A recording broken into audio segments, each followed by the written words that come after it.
some special guests for you, a couple of participants. So I'd like to welcome Rich, Connie, and Paul to the show. Come on What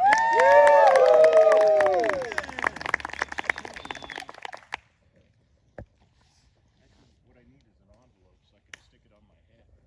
Some of you guys might know what that actually means. Some of you kids out there, yeah. So, Great Karnak. Anyway, Rich, why don't you tell me about your wood badge experience? Well, thanks for having us. We've been having a great time here at Wood Badge 2023.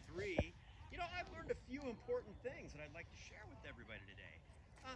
I've really found that connecting is an important element of this program. I've connected to other leaders in my patrol. I've connected to other troops and other councils from all over the Northern California area. I've also connected to the history and traditions of scouting, which I find amazing. You know what else? I've also experienced a lot of growth here in these last 2 weekends. Growth of my knowledge of scouting, growth of my skills, practical skills for how to do the leadership role that I'm in, and my commitment to my troop and to scouting in general. What about you, Ani? Oh, thank you. Hey everybody. So it was an awesome experience for the Wood Badge. For me, the biggest takeaway, and all were great takeaways, but the biggest takeaway was empowering. We talk about youth-led leadership. There's coffee in here? We talk about not adult-led, but how do we make the youth very effective? How do we select the right youth leaders? How do we make them effective?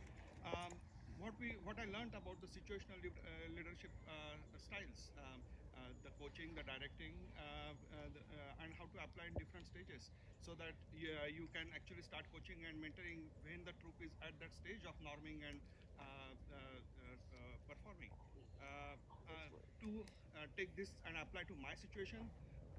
In my troop, after serving as ASM for 3 years, I switched to the committee chair role. So now I have to pick instead of youth leaders, I have to pick the adult leaders, which I think is much more harder. And I'm going to really use these skills, how to apply it. And you can't just empower without guiding. I think what drove me that experience home is that cycling trip example. Yes, you can delegate and you can expect that great things will happen. But when they don't happen, how do you guide? How do you ask the leading questions? What kind of guidance you give? So it really, that mentoring framework of mindset, environment, network, trust, being open, and retention of the leaders. I think that really are the two big takeaways for me. Amazing. How about you? Wow. Hey, well, thanks, Johnny. Is it okay if I plug my book, Living the Values? This is available at Amazon and fine retailers. But I got to tell you, it's about my Wood Badge experience. You know, I started as a Cub Scout, and as many as you know from Cub Scouts, when they're at flags and they recite the oath, the law, maybe the outdoor code, I think they're just saying it. You know, we're trying to instill in them what it really means, and maybe when they get to the Scouts BSA level, it starts clicking.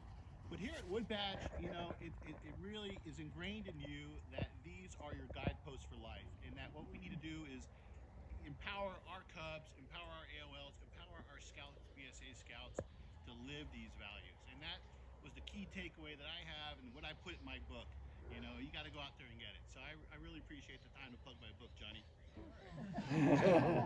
I'm buying that book. Before we cut this off and go to commercial break, I think we can just say that, hey, scouting's for everybody. Absolutely. So, anyway. Thank Hey, you. thanks